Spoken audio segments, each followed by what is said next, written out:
Uneducated, unfiltered, unhinged. This is the Mangina Dialogues. We at it again with your host Nick Scopes and the Gregolicious. You know how we do, cause you know we keeping it gangster and silly. Unplugged like a full swung titty. Bout get jitty, cause you know we down to the nitty and the gritty. And we make shit sound so damn pretty. Yeah, cause this unhinged comedy. And right now you're in the mix, so get ready, cause we bout to get it poppin', and we ain't stopping. Uneducated, unfiltered, unhinged. This the Mangina Dialogues. We at it again. Yeah, we at it again. Uneducated, unfiltered, unhinged. This the Mangina Dialogues. We at it again. Yeah, we at it again. Yeah, yeah. Hello and welcome to the Mangina Dialogues. I am your host, Nick Scopoletti. And I'm the Gregolicious. And today, our guest has the coolest name by far, Brenton Biddlecombe. Did I get it right? That's right. Hell the whitest yeah. name. The whitest name and by far the coolest name of any of the guests we've had. Did you grow up in Connecticut by chance on a country club? It did not. Where did you grow Buffalo. up? I was born in Buffalo and I grew up in the Midwest. Oh, wow. All right. Did you get made fun of in school with that name or what? Oh, of course. Yeah, Honeycomb, Little Comb. What was the grossest one? BB-licious. BB-licious? What? I thought I had a copyright on all the liciouses. Yeah, for real. Oh my God. It's actually kind of a dope name. Why'd they call you BB-licious? Why'd they call you that? I have no idea. It's because I grew up in very white parts of the country, and we thought we were cool. If you were on a P. Diddy reality show about making the band, that would have been your name. You'd be in a band called BB-licious. It's true. Where in the Midwest did you grow up? Michigan and Ohio. Oh, So I actually started comedy in the Detroit scene. What was that like? It was good. I started right when like the automotive industry was crashing. So they were crowds that wanted to drink but didn't necessarily want to listen to comedy and listen to my problems. They're losing their jobs. About a 19-year-old that's like, oh, school is hard, huh?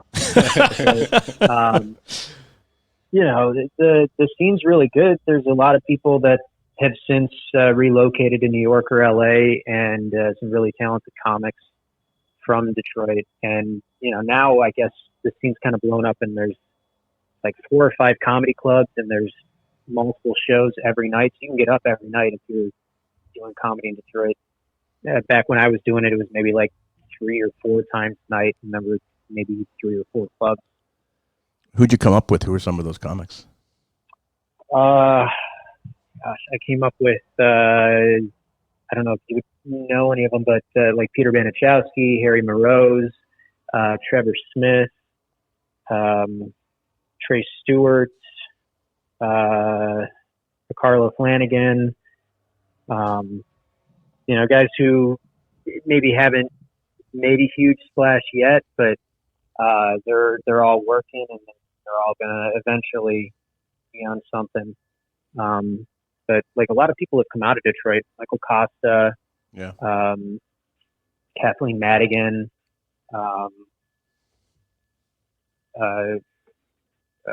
Tim Allen, his first open mic, same place I did mine. Wow.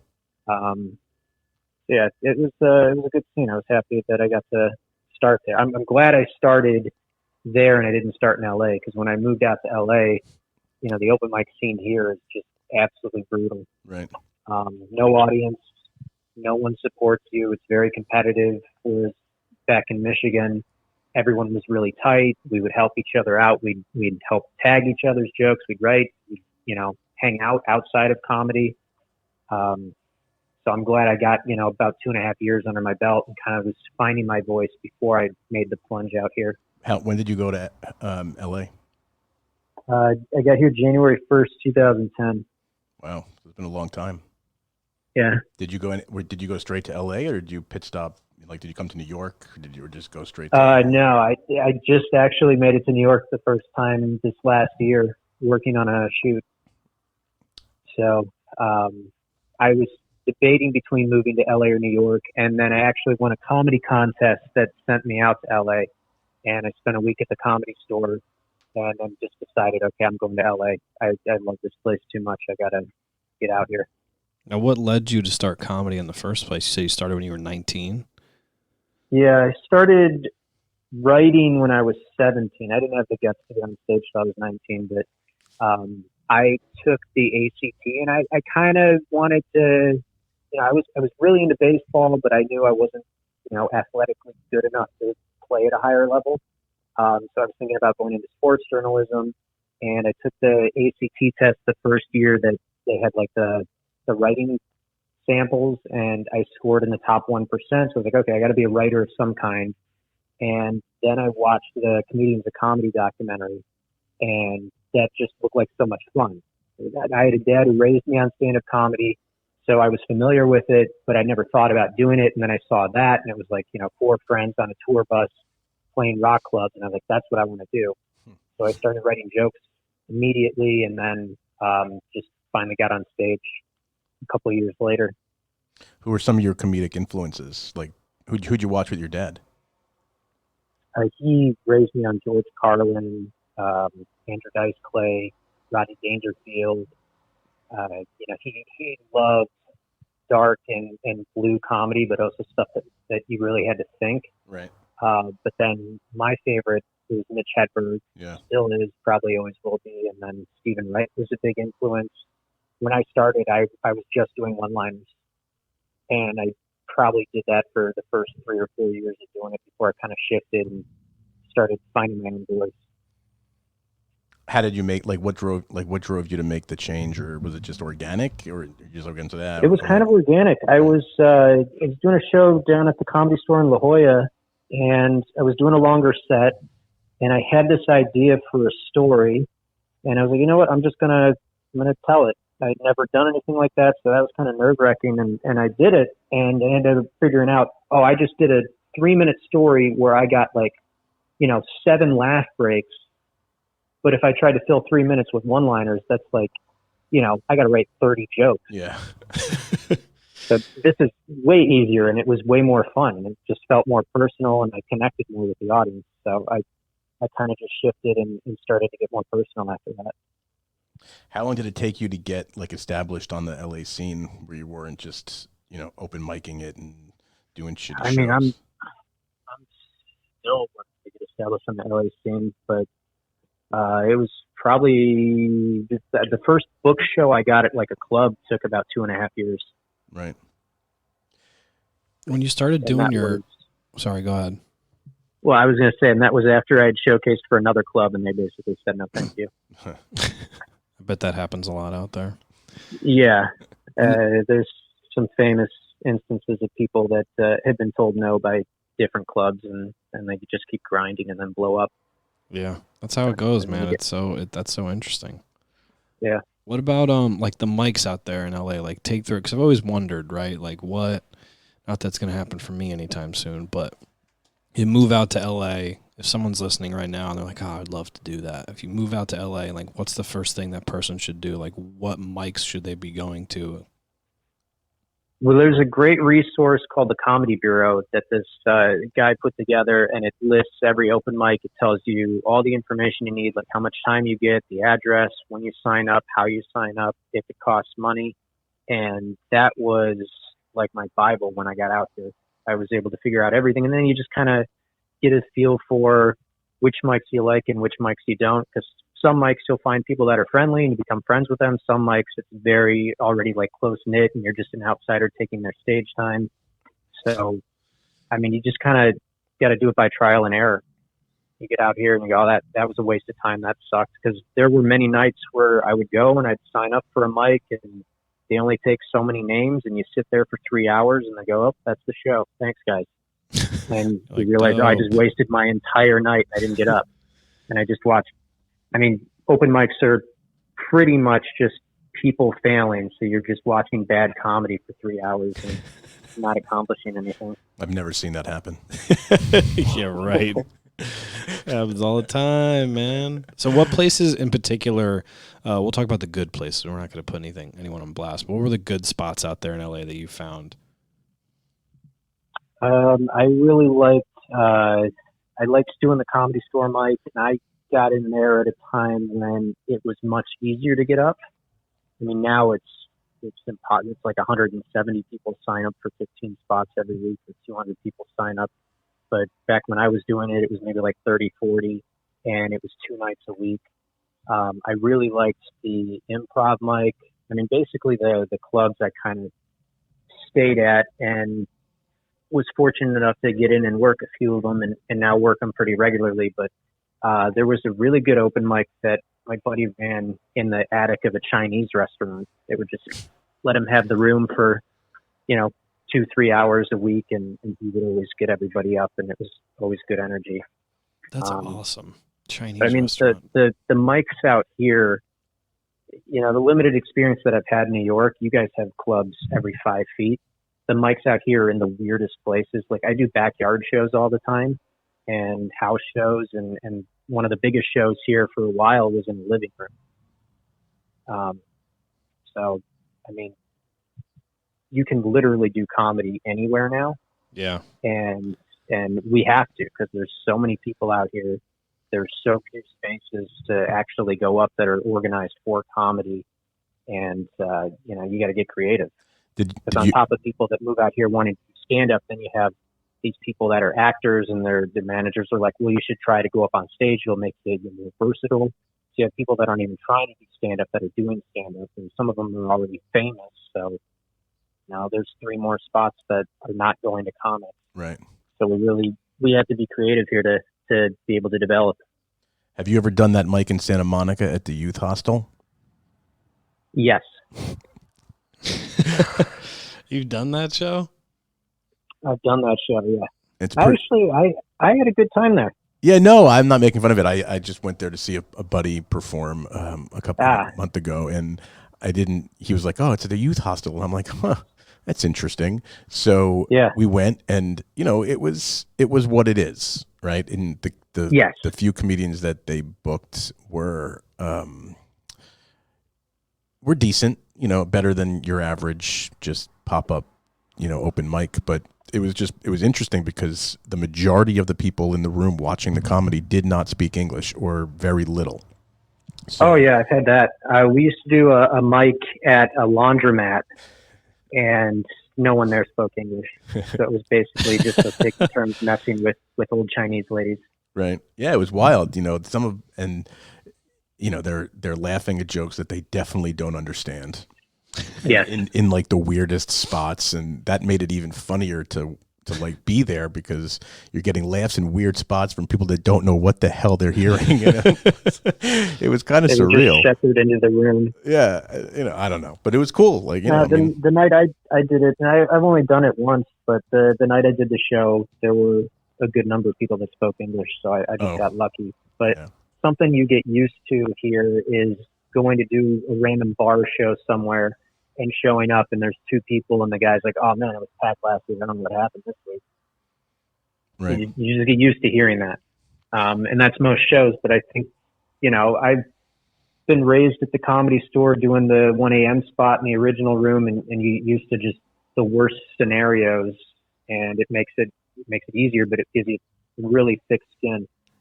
So is that the spot that you do like as long as you want? Because I mean, I've seen that go at that spot. The 1 o'clock goes till 2 a.m. That's the 15-minute spot. So if you get past at the store, you get the 15-minute spot when you call in. Right. There's a couple of guys. Don Barris closes out the original room, and it used to be Brody Stevens. Now it's Brian Holtzman closes out the main room. Those guys go much longer, but everybody else is pretty much just doing 15 minutes. But I mean, you find your voice so fast when you're talking to 7 people that just sat through 5 hours of show and saw literally every famous person they have ever wanted to see on one lineup. Yeah, it's interesting. What do you talk about after that? Yeah, it's hard. I've stayed at that show all the way through, and actually the last one I stayed at the entire time was when Brody actually closed out his set last February. It was like a month before, and I was literally ready to leave, and I stayed for the first few minutes of his set, which starts at 1 o'clock, or it's like literally 1 o'clock in the morning, and my friends wanted to stay a few minutes. I had to go to the bathroom, so I get up to go to the bathroom, and of course Brody just lets me have it nonstop the entire walk. How dare you? From the front. You're gonna walk out on me? It's basically what happened. But the entire walk, from the time I left the side of the stage, I was sitting side stage, until I got into the bathroom, he just did not stop. And I'm like, that was amazing. So go back in. He was honestly one of the most fun comics to watch, and I was very fortunate. I worked at the store, working the door, and I was there when he started doing those sets. Right. It was basically because he got into audience warm up, and so he was just doing the short sets around town, but then he was going to go down to San Diego and headline, and he hadn't done that in so long. So the booker at the time was like, well, I'll let you go last, because he used to go in the middle of the shows, and he's like, I'll let you go last here, and you can do as long as you want just to get your feet back. And so he did that for a couple of weeks leading up to it, and then came back and was basically like, I want to keep doing that because that was fun. But the best show was New Year's Eve. This was like 2015, 2016. He was supposed to go on at midnight and ring in the New Year. But, the show's there. No one sticks to 15 minutes exactly. And then, there's the carryover when you're bringing up the next person. Yep. So the show's running behind. Someone else brought in the New Year, and he was livid. So he's pissed. And I'm telling him, dude, it's fine. Just go up. It'll be all good. And, New Year's Eve there, everyone stays much later than they normally do. But once everyone's done the champagne and they're calming down and they get their checks, like 300 people cleared out right when he's being brought up on stage. Oh, man. So he comes out and he's like, this is bullshit. Like, I was supposed to bring in the New Year. These people, they don't respect me. Oh, you're going to leave because I'm not Chris D'Elia? And he's just going off. Oh, and yeah, I remember this rant. At this point, there were a core group of people that knew who he was and would come specifically just for his spot, just to watch him do the long set. Yep. But there was one lady that was just like, she was drunk, and she just goes, you're the worst comedian I've ever seen. You've ruined my New Year. I hate you. How dare you? And Brody loved confrontation. He fed off that. So he just immediately like, how dare you?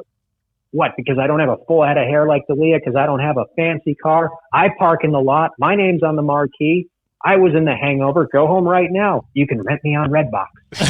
And so it's escalating, and literally everyone in the room is loving it except this lady, and they finally have to kick her out, but he doesn't stop. He takes the mic out of he removes the cord, and he follows her while still performing and looking back at everybody and smiling and still doing his cadence and still going into her.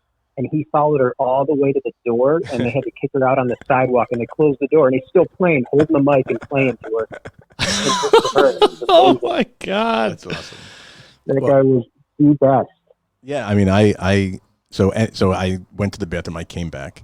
He didn't say anything. So then we sat and watched the whole. Obviously, I'm not leaving. I'm watching the rest of his set. But then I'm like, you know what? I got to go to the bathroom again. So I'm going to see if he does it again. So of course, I really did it just on purpose.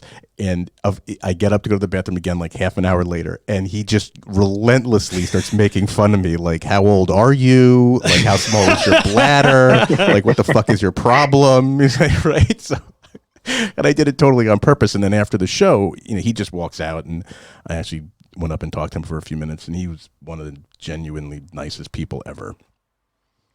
Yeah, he had a podcast. I work with All Things Comedy, and he had a podcast on the network, so I got to see him. I'd see him at the store all the time, but I got to see him every week, and I got to have some really great talks with him. He's just a really, really nice guy. Yeah. And it's a shame.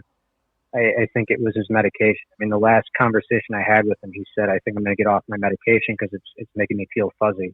And that was the day before he died. Yeah. A couple people have told me that. Like, Nick knows this, that after I saw that show and then I talked to him, I DM'd him and we kept in touch a little bit, just back and forth. And he gave me some really good encouragement to do this podcast and do a bunch of things in comedy. And then, obviously after the whole thing happened, it was I look back on that, like without him giving me some of that encouragement, we probably wouldn't have started this podcast. Yeah. Which is awesome. But then I've talked to a lot of people that know him, and I got to be friendly with a couple of guys that were close to him. And they all said the exact same thing about the whole medicine and stuff, which is really a fucking shame. Mm-hmm. Yeah. Cause we were working on we had a show.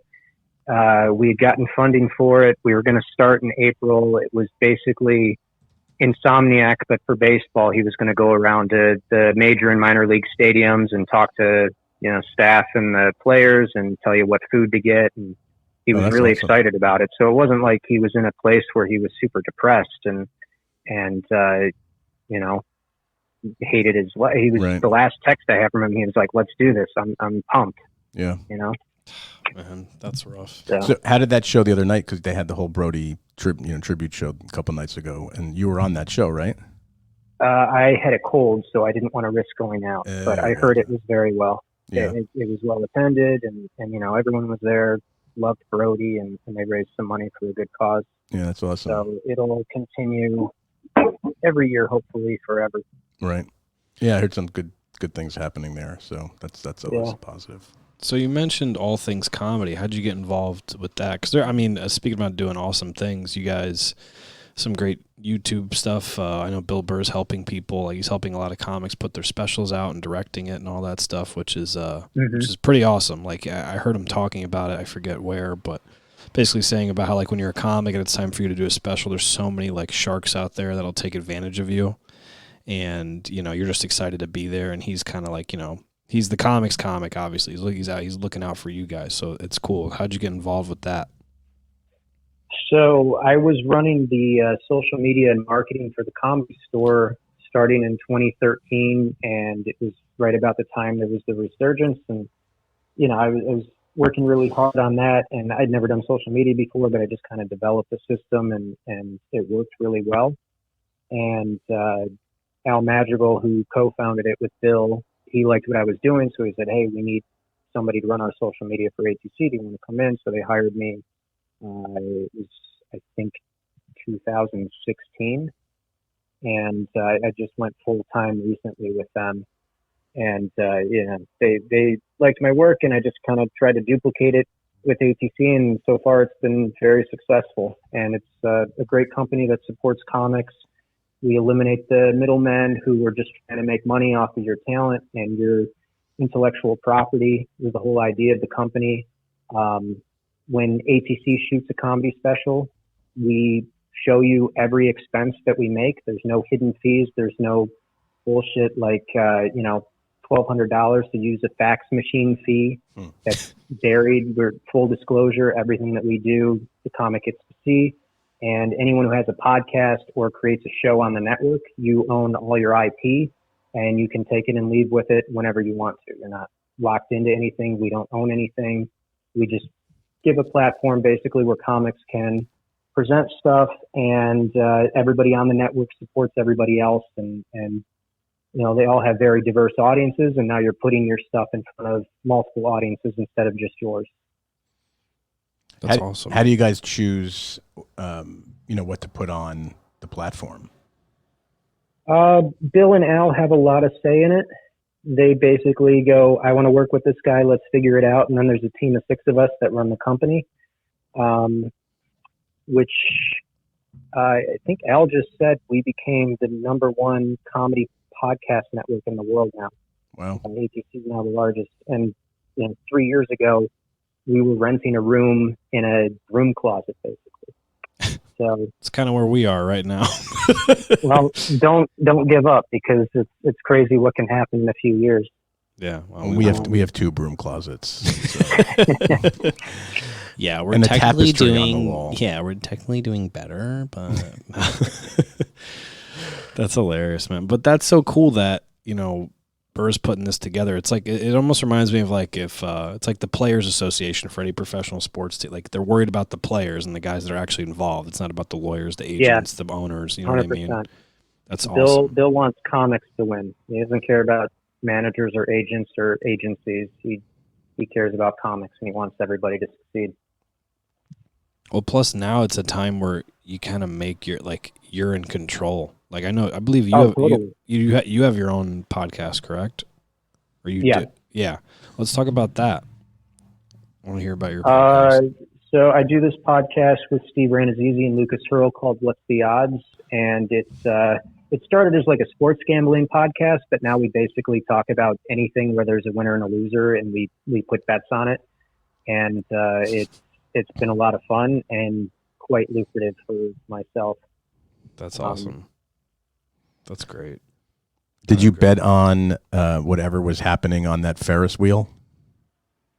What happened on the Ferris wheel? Oh, I don't know. I just saw a video of you and Steve on, or Steve on the Ferris wheel and him screaming. No, Steve went to Disneyland and he can't handle a Ferris wheel. That was a genuine reaction of fear. I'm not kidding. I watched that probably 25 times. Oh, it's so funny. But he's got the weakest stomach of anyone I've ever met. Like, honestly, if you were to come in and talk to him and you started talking about poop, he would start gagging. He's That's just hilarious. Weak stomach. But yeah, he offered to let me co-host it, and it changed my life because I'm really big into daily fantasy, and I don't know if you guys are familiar with DraftKings. Yeah. And so this last year, much to his chagrin, because he would tell everybody, "Oh, he sucks at fantasy football. Don't listen to anything he says." I came in first in the Million Maker and was able to quit one of my jobs because I won $1 million on a $20 buy-in. Holy shit, dude! What? It is real, by the way. What the fuck, man? Like, if you've ever played and you're like, "Am I really just handing this money over to a bot?" And it's real. It took 2 days and the money was in my account. Is fantasy football? So wait, are you good at fantasy football, or did you get lucky? Oh yeah. I'm really good at fantasy football. I've won like 4 times, not as big as that one, but I've won 4 different times. Well, next season, if you want to step up your game, I'm in a league that has a $20 buy-in, and there's only 10 of us. So you could come out with $180 if you want. And I would gladly take that money. It's very competitive. That's amazing, man. Like, how much time do you spend doing fantasy sports? Basketball, not as much. I maybe put in like 30 minutes a day when it was going on, and you just kind of track over the season. It's all statistics. It's all numbers and probability. That's how you win. You got to ignore the name on the back, and you got to look at the matchups and the probability. But football, I'm obsessed with football. I fucking love it. It's my favorite. So I put in a really good amount of time just as a fan. I'd never put money on it, though, before the podcast. I was just playing like in a league. There was a bunch of comics that had a league, and it was, I think we were about the same, a $20 buy-in, and I did that for years. But I was going crazy over it, and I loved it. And then we got into this podcast and this gambling. I was like, well, I should try this and just see what happens. And I did it in the second week I was on the app. I ended up winning. Wow. God damn. So wait, you're from Buffalo. Are you a Bills fan? Diehard Bills fan. God damn. They had a pretty good year. Weren't bad. They did. Josh Allen looked a little shaky against the Texans on a few plays, but they're getting better. Yeah, for sure. And we're in the playoffs. I mean, I grew up with no playoffs, basically. The last time between playoffs, they went, 18, 19 years? I think it was 12, and then they didn't make the playoffs again until I was 30. So 2 out of the last 3 years, I'll take that. I'm happy with just seeing them in the playoffs. Yeah, right. The Sabres are hopeless, though. Is that the worst team in Buffalo right now? They're the worst? Right now, yeah. And the tragic thing is they have good players. They just can't put it together. And now it's been, I think, 10 or 11 years since they've made the playoffs. And, in hockey, everybody makes the playoffs. Yeah. What other sports are you into? You said you played baseball. Are you a big baseball guy? I loved playing. I'm not as big into watching, but I absolutely loved playing. I started playing when I was 5, and I did play Division III in college for a little bit, but ended up quitting and leaving the school to actually go pursue comedy. Because I was playing at Ohio Northern in Ada, Ohio, population 3,000. They had just gotten a Taco Bell. That was like the biggest thing that had ever happened to the city. And, I knew I wanted to do comedy. and I wanted to change what I was doing with my life, and I wasn't going to do it there. So I had to make the decision and just kind of, stop playing and start really going for it. I just got a Taco Bell Cantina on my block in Manhattan, and that may change my life for the worse. Pretty sure. Especially with the toilet paper shortage. They give you a taco instead. It's kind of gross. Absolutely gross. I can't get over this thing about the fucking toilet paper, by the way. It's just like, why is that the main concern? That's the one aisle at Stop and Shop when I went there that was empty. Everything else was there. It was just the fucking toilet paper. People are preparing for the worst, but it's also like nobody has a bidet. You get a bidet and then you don't need toilet paper. Right. Do you have a bidet? You don't. I want to get one. Yeah. I was fortunate. I do. I have everything delivered to me now. I don't go out for anything anymore. Don't need to. Like groceries and I get all that stuff. But I have there's a toilet paper company that delivers to me once a month, and I just got a shipment in right before all this went down. So I'm good. Dude, that's awesome. But I was in Vegas a couple of weeks ago to see the Sabres play, and the hotel room I had a bidet, and me and my fiance were like, we got to get this. This is amazing. I mean, it's life-changing. Did you stay in the Luxor by chance?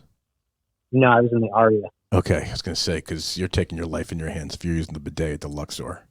No, I was in the Aria. That's. I trust their bidet.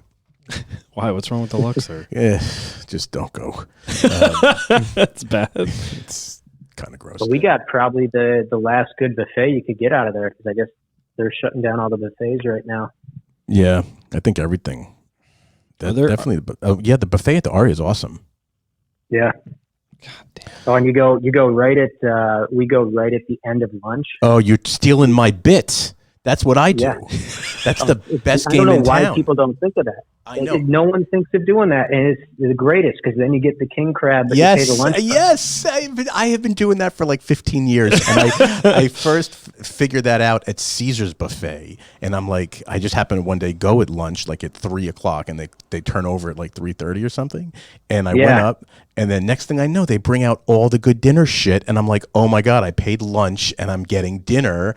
It's the best deal, and I do that and I'm in Vegas like 5 times a year. I will not miss that buffet lunch dinner turnover. We're on the same page. Yeah, we try to go every year now, and we figured it out a couple of years ago. But we try to go every year because I want to go see the Sabres play. Yeah. And every now and then I'll perform there, but usually it's just to go to see Buffalo. And I actually proposed in Vegas with the thought in the back of my mind, if I propose to her here, then we're always going to have to come back. Around a Sabres game. Dude, that was really well thought out. What are you going to do when they bring the football team there? You're going to have to step it up. I think they're playing there this year. No way. But my wedding's in October, so I'm hoping that they play either in September or later in the year. Otherwise, I'm going to have to miss them. Or the wedding. I can't wait for that. I think it's a great idea to put the team there. Yeah, it's going to be interesting, man. Especially the Raiders of all teams, dude. Oh my god. Well, the Golden Knights have a great fan base. Yeah, all the local people really support them, and they sell out like every game, and it's fun. It's like a show. It's very Vegas. You go to a lot of different arenas for hockey games, and they do the stuff in between periods, but they put on like an actual show, and they're good about trolling. They have the Vegas girls dancing with almost nothing on, while the other team's warming up like right in front of them on the glass. And they have like a whole marching band that marches through the strip all the way to the arena, and it's a fun time. I mean, I've been to probably a dozen or so different stadiums for games, and I think they might be the most fun that I have. Yeah, it looks like it. I haven't gone to a game yet, but I've been there, a bunch on game nights, and it does it. The crowds seem to be like super into it, and it's always electric. Packed. Yeah. Now, wild. Cut to 10 years from now when the team sucks and they aren't a contender every year, and we'll see if it stays the same energy level. But at least for right now, since they've been good all 3 seasons, it's a lot of fun. Yeah. Well, they can always just move the team down to Fremont Street and play off of that shit show. I've never been to Vegas. Nick doesn't know what I'm talking about. I don't know anything about it. I was supposed to go once, and then I had to cancel for whatever reason. virus. You gotta go to Vegas. Yeah, I'm trying to make it out to LA. That's number one for me right now. I want to go out there. I haven't been to the Comedy Store yet. None of that shit. I want to go see I a finally show. got to the Cellar. Took me, I'm doing comedy. This will be the 12th year, so it took me 11 years to get out to New York.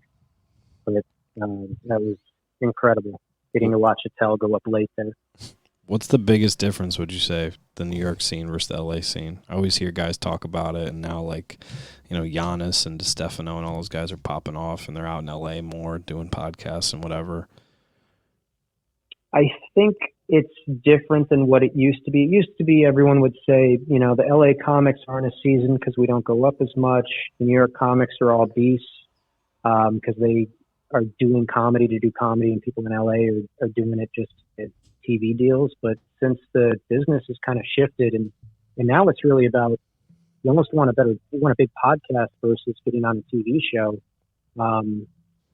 I think there are more comedians, especially, which is why you're seeing the New York guys move out here. There's more comedians that are able to kind of control the scene versus just you see famous people.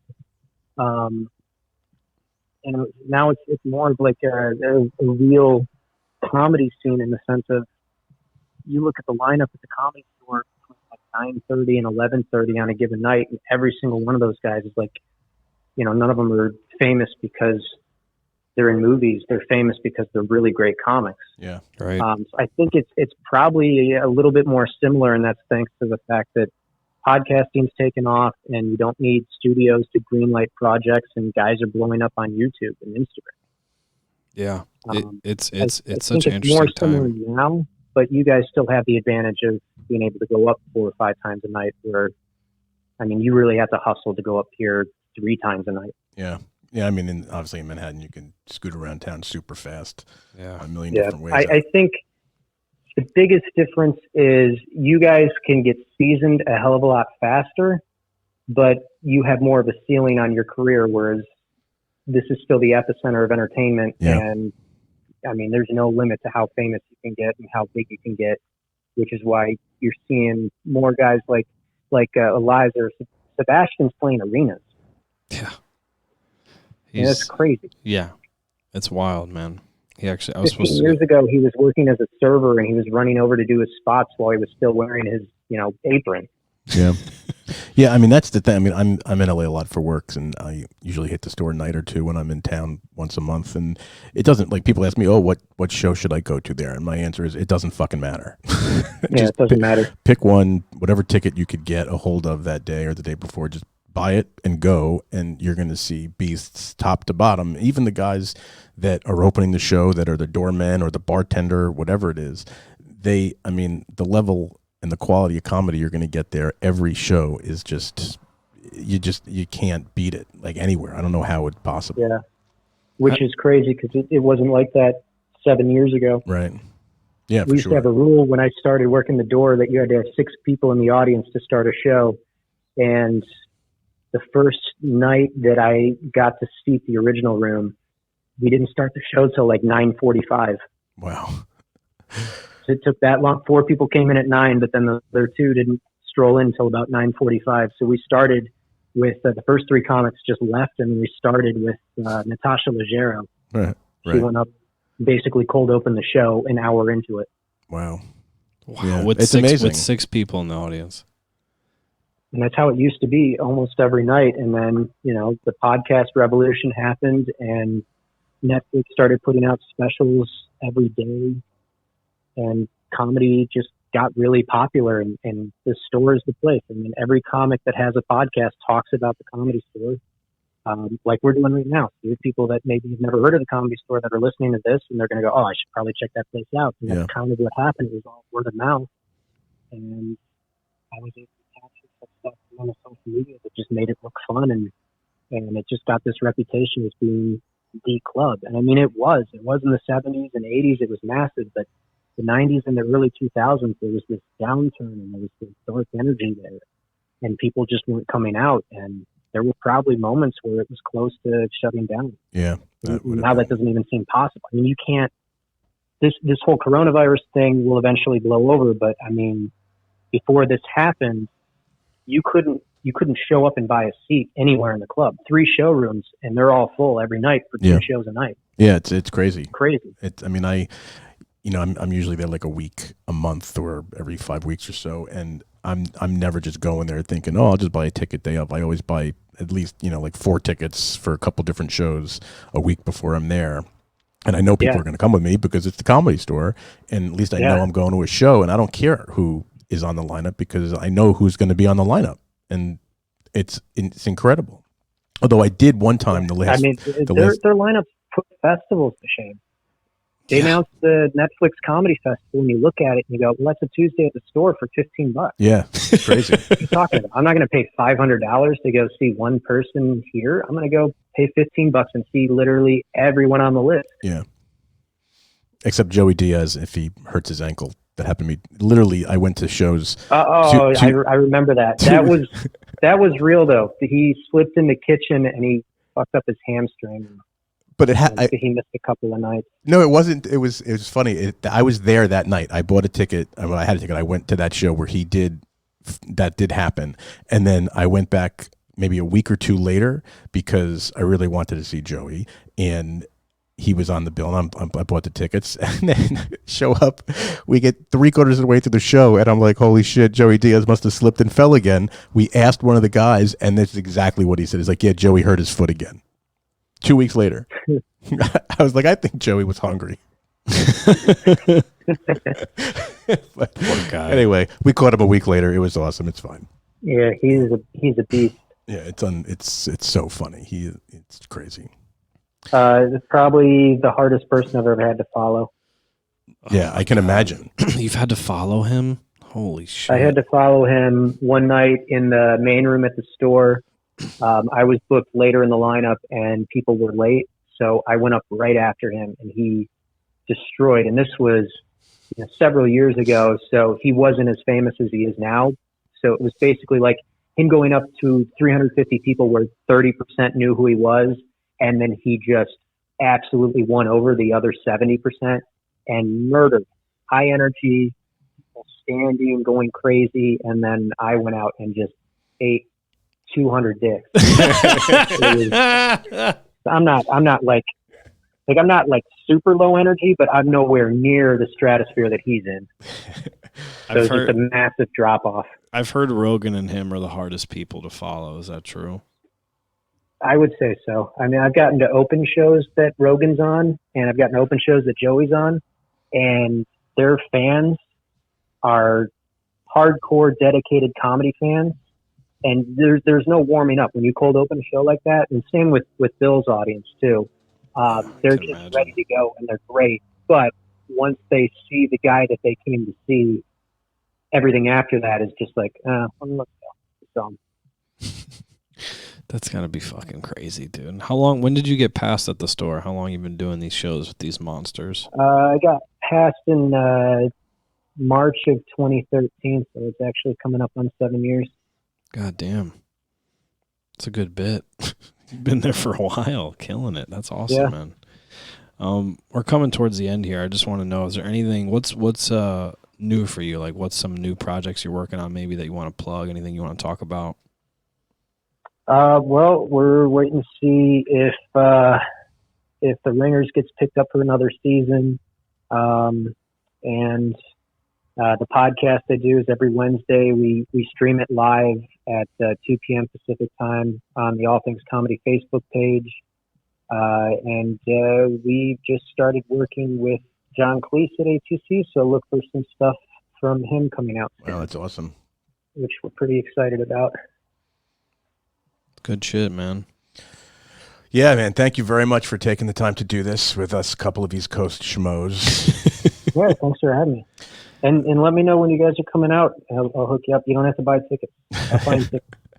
All right, thank you. Hell yeah. I'm out all the time, but I'm only coming to a show if you're following Joey Diaz and said, I want to see how. Well, you're going to have to kill half the lineup to have it. Well, maybe the virus will. We'll see. Maybe I don't have to do anything. All right, dude. Really appreciate it. We'll be in touch soon for sure. Good luck. Stay safe and healthy. Yeah. Thank you. You as well. All right, man. Thanks, but take care. Later.